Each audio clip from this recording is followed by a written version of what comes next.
Pharisees went off and plotted how they might entrap Jesus in speech. They sent their disciples to him with the Herodians, saying, "Teacher, we know that you're a truthful man, and that you teach in the way of God in accordance with the truth. And you're not concerned with anyone's opinion, for you do not regard a person's status.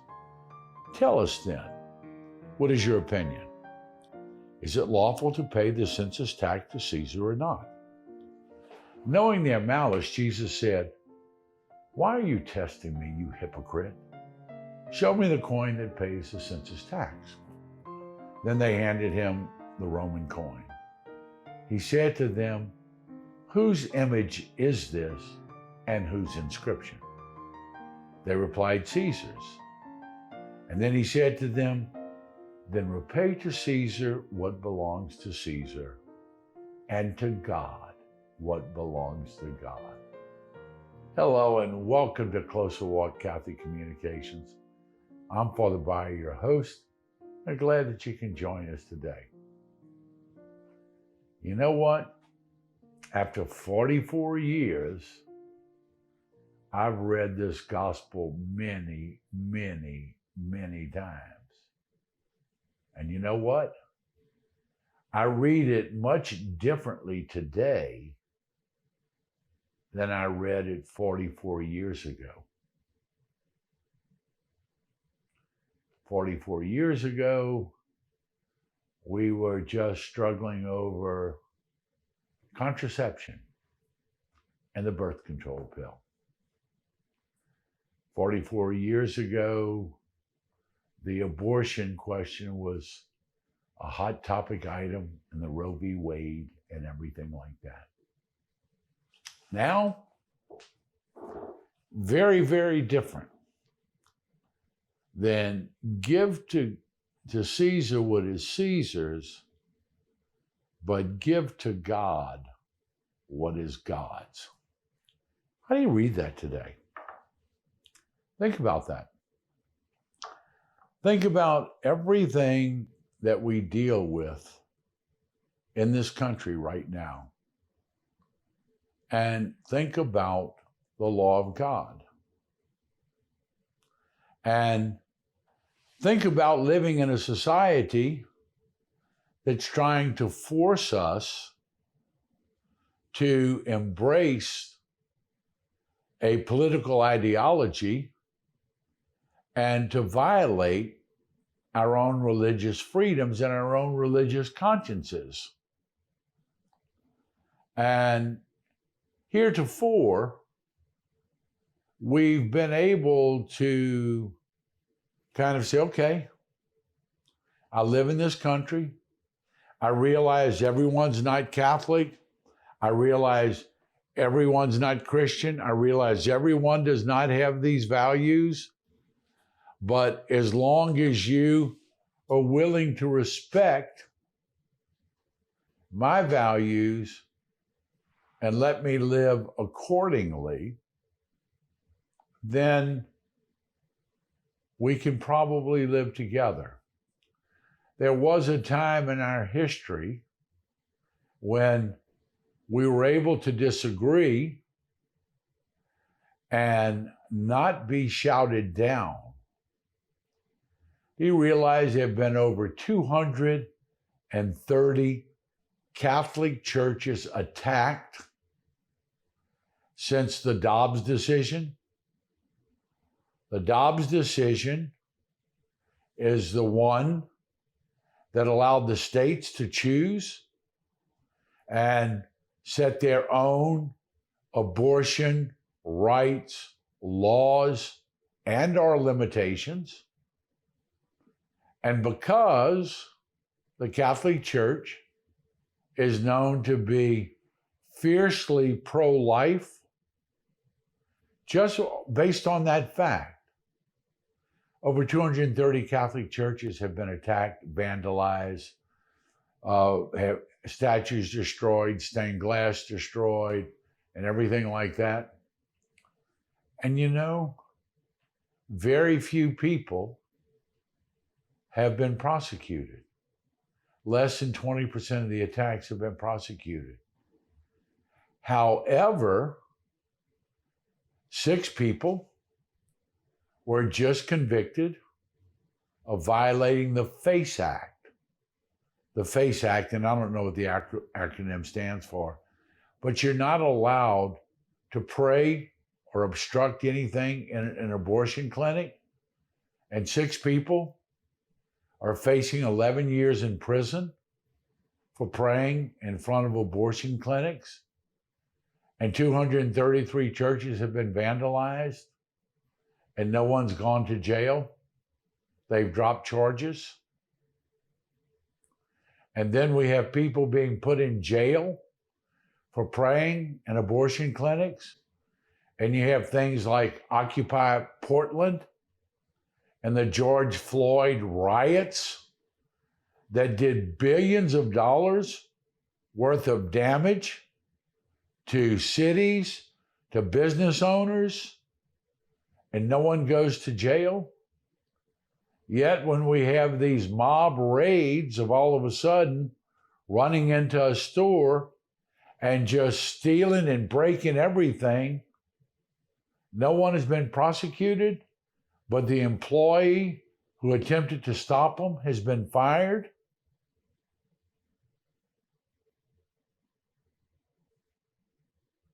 Where in the hell am I living? Tell me what's wrong with this picture.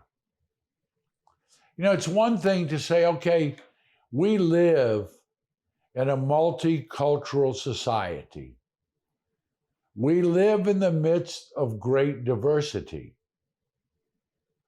And in the midst of diversity, we're being forced to swallow and practice and celebrate everyone's diversity, but our religious beliefs are not respected or tolerated.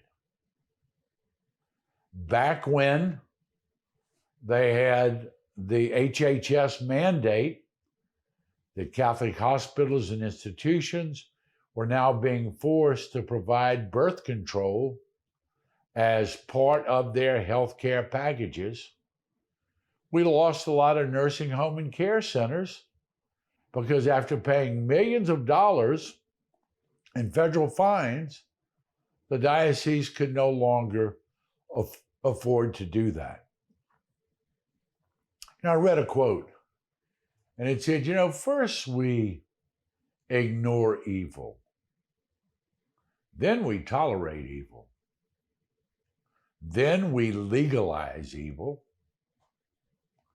then we promote evil, then we celebrate evil, and then we persecute anyone who dares to call it evil.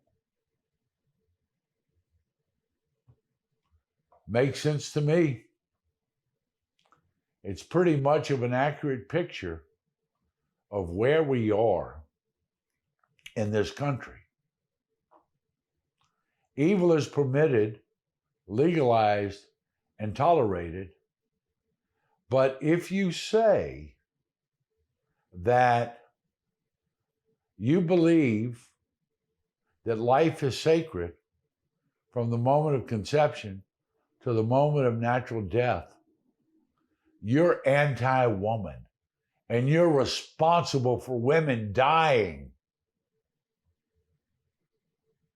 Because I believe that God is the author of life. And you know what? People are scared. People are backing down and backing away from the truth, because when you speak the truth, you're going to be condemned. If you say, for this reason, God made them male and female, and a man shall leave his father and mother and cling to his wife, and the two shall become one, then you're a hateful person, and your religion is homophobic. And because of that, many people are scared to announce that belief. And we hear of people being fired from university systems and coaching systems because they put on their own social media a simple statement that I believe marriage is between a man and a woman. And how dare you become that hateful in today's multicultural society, an inclusive society that includes everyone except people who have faith-based values. And for having faith-based values, we're persecuted for anyone who dare to call evil, evil. And that's the great challenge. And we also live with this idea that we have educators saying it's up to the educators and not the parents to decide what your children learn, because you're not a professional educator. You don't have degrees in education. You don't know what's best for your child. We do. And therefore, if we want to tell a 4-year-old and a 5-year-old that they don't have to remain male or female and they can change all that, you have no right to know that. Wow. Then why did God give them to me and not to the White House? And why didn't the president go through 9 months of pregnancy with this child instead of me? What in God's name are you talking about?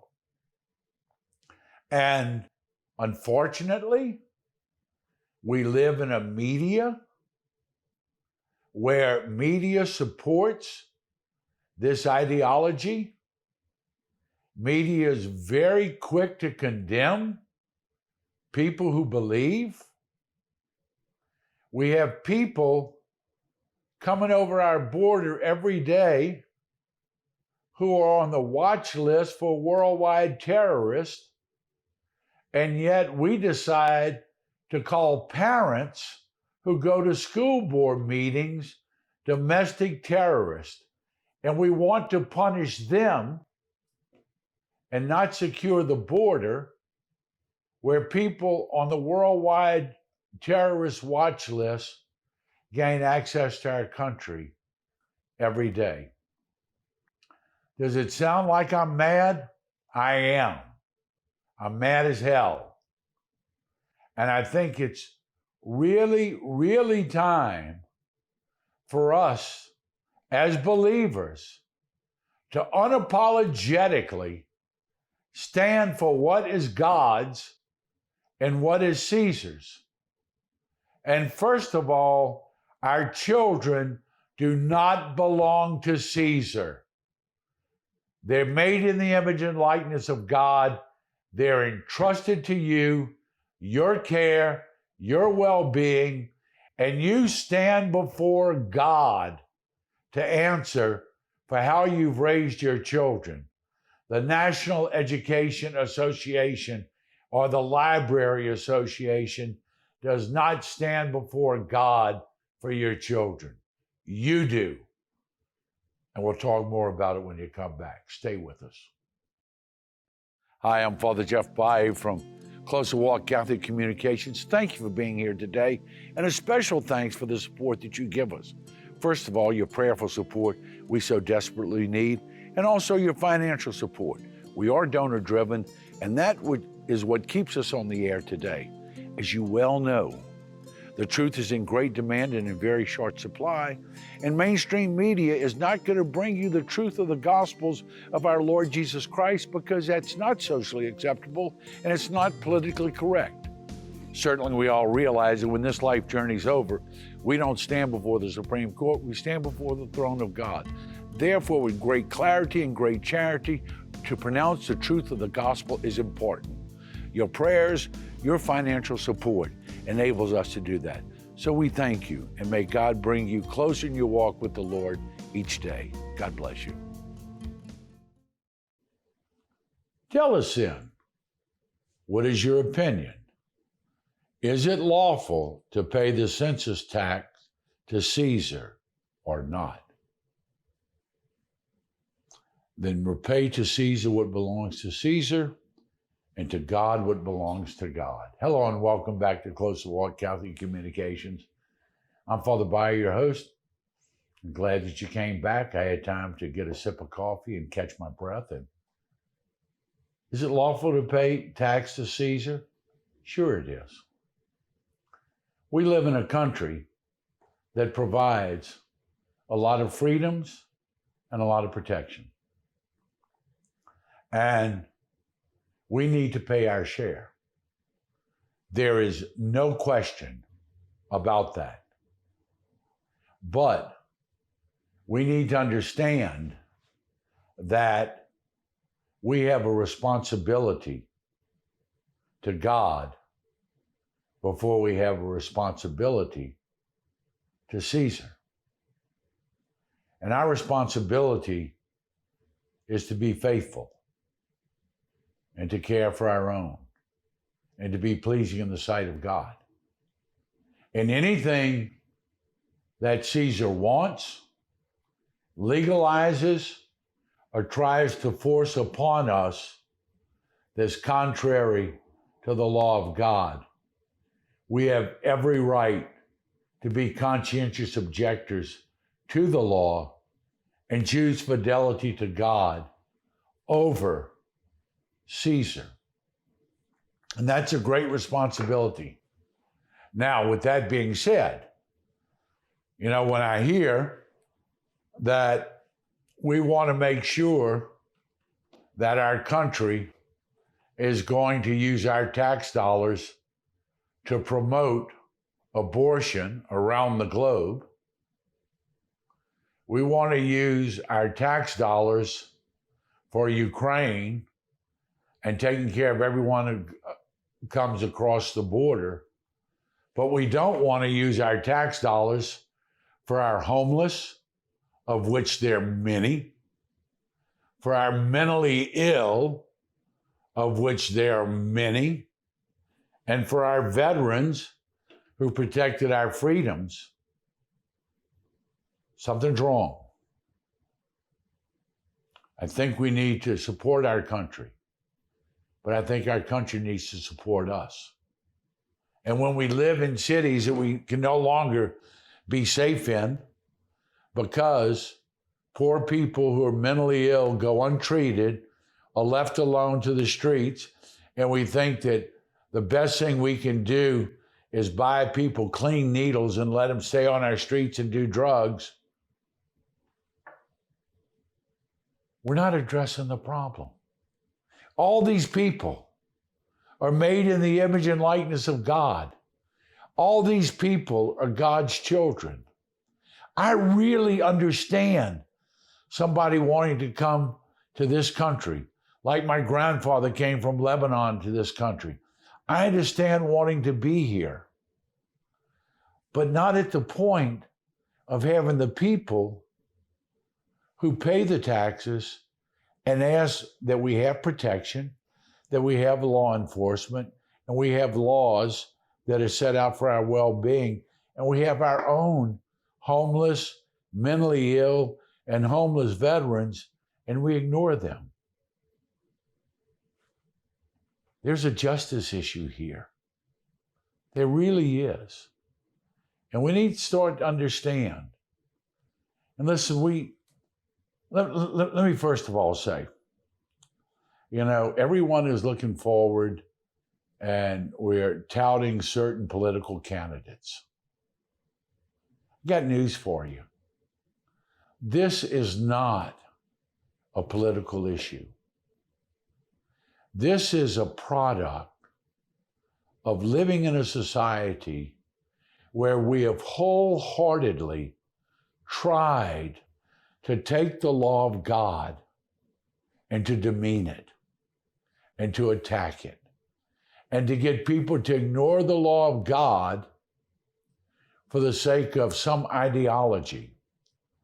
And so therefore, if we're pushing same-sex marriages, And if we're pushing transgender or gender dysphoria or whatever, or the whole LGBTQ alphabet that they keep adding to, if we're ignoring all that, then how do you reconcile that with the law of God? And if we want to take our youngest children and indoctrinate them in things that are contrary to the law of God, it's systematically destroying God's role in our society. Yeah, we have Caesar, but Caesar without God is nothing. And as we look forward to this upcoming political year, let me tell you something. There is no candidate that's going to save this country. There are those, I think, who will probably be much more friendly and supportive to religious freedoms and ideals, because currently it is not. There are those who are more friendly. But until we, as a country, to decide either we are one nation under God, or like Ronald Reagan says, we're one nation gone under. If we systematically try to destroy the presence of God in our country, and unless we as individuals return back to the law of God, and the law of God as he states it, you know, we're made in the image and likeness of God. We're not supposed to make God in our own image and likeness. We're not supposed to take God's law and recreate it and reshape it and rebundle it to fit into our lifestyle. God's law is God's law. It's not ours. It's not for us, up to us to change. And we have people in the church, and we have people in many religions who are trying to say that religion needs to keep up with the times. So therefore, if we're going to be effective as a religion, then we need to change with the times and adopt all these things as part of us. Not so. There has not been a revised version of this, okay? God has not sent a renewed copy. And if we're going to remain faithful to Christ and his teachings, the role of the church is not to change God's law to keep up with society, but to change society to remain faithful to God's law. And that's what we see going on these days in the church. There's so many different things that if you simply say certain things, quote the scriptures, and for this reason, God has joined them together. What God has divided, man shall not divide. God made them male and female. A man leaves his father and mother and clings to his wife. That's hate speech. In the year 2013, most people don't know it, but the Roman Catholic Church is put on the White House website as a hate group. Why? Because the Holy Father asked the cardinals and the bishops to fight against same-sex marriages. The Defense of Marriage Act, DOMA, is what it was called. And so therefore, we were seen as a hate group. Tell me something. In the land of the free and the home of the brave, what are they doing? Sending agents into traditional Catholic churches and trying to see whether or not people who prefer to go to Mass in Latin are not part of a terrorist group. What are you talking about? What are you talking about? And that's what's going on. And of course, we were lied to about that. It only happened in one place and it's happened around the country. Let me tell you something.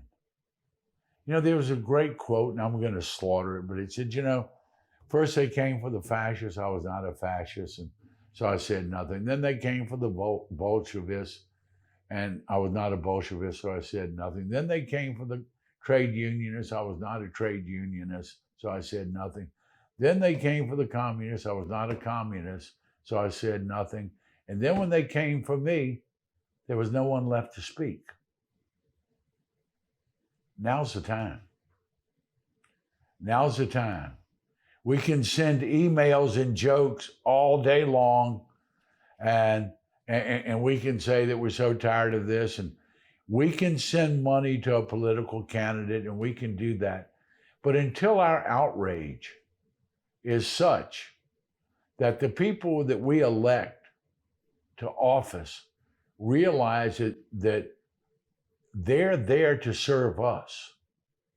They're there to serve our interests, not their ideologies, not their party, regardless of what their party is. They're there in service of the people of God. And that's what they're supposed to do. And this goes back to the time of our Lord, when they were trying to trick him up about who do you listen to more, the government or your faith? He said, we have a responsibility to government. Make no mistake about it. And I'm not saying don't respect your government. But if your government asks you to go against your God, that's the end of story. I am not, when this life is over, going to one day stand before the Supreme Court of the United States. When this life is over, I stand before the throne of God. And I have to be responsible for everything I do and everything I say in the sight of God. And our leadership is not going to take that away from me. I don't care how duly elected or how they exercise their power. No one is going to cause me to turn on God in favor of this country. And until enough people become convinced and convicted of that, we're going to keep getting the same stuff we're getting. And we're on the road to our own destruction. Heed the call. Understand, the silence is what's killing us. Because eventually, when they come for us, there will be no one left to speak. Wake up. Thanks for being with us. May each day bring you closer in your walk with the Lord. God bless. Hi, I'm Father Jeff Baye from Closer Walk Catholic Communications. Join us here on this station each week as we strive to bring you the gospel message with great clarity and great charity. And may God bless you in your walk each day.